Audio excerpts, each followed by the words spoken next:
So I think the question for everybody that's listening to this live or on demand has on their mind is, what does the post-pandemic MSP look like?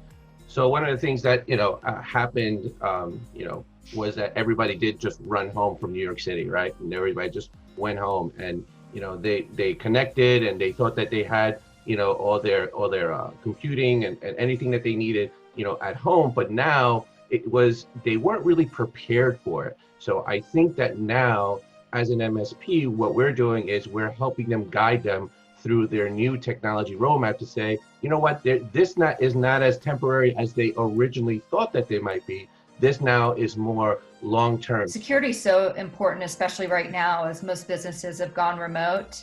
In fact, actually, ESG announced today a new statistic that nearly half of organizations have reported an increase in cybersecurity attacks since the mass work from home began.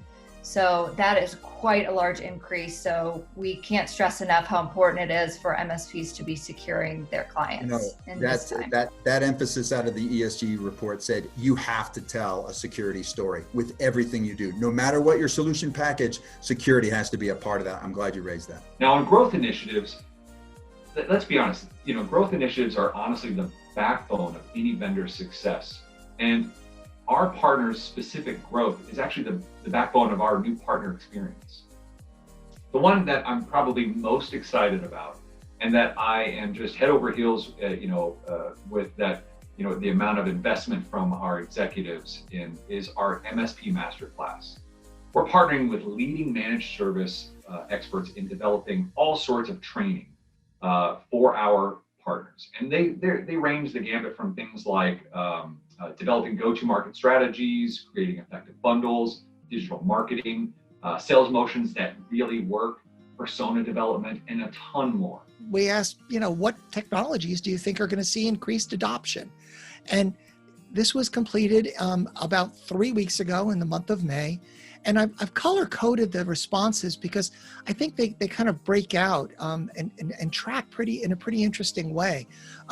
If you look, all the examples at the top are capabilities, new IT capabilities that we need going forward, especially to the degree that we are a resilient organization.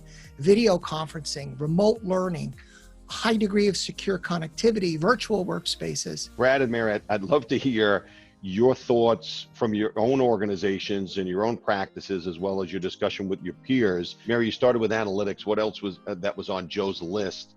Are you guys going to make investments in, or maybe shift dollars from one of those bars to another? Sure. So one of the things that the organization has been looking at is RPA. So there's a lot of manual processes. We also are in the middle of a transformation that includes redoing our B2B site. And so we use Salesforce, which is a great platform to be able to use a low-code solution to respond quickly and do some analytics. So I would say that, the low-code RPA to automate some of the processes that are manual, that will help us be able to respond more quickly. Think about what we would have to go through if this was 30 years ago.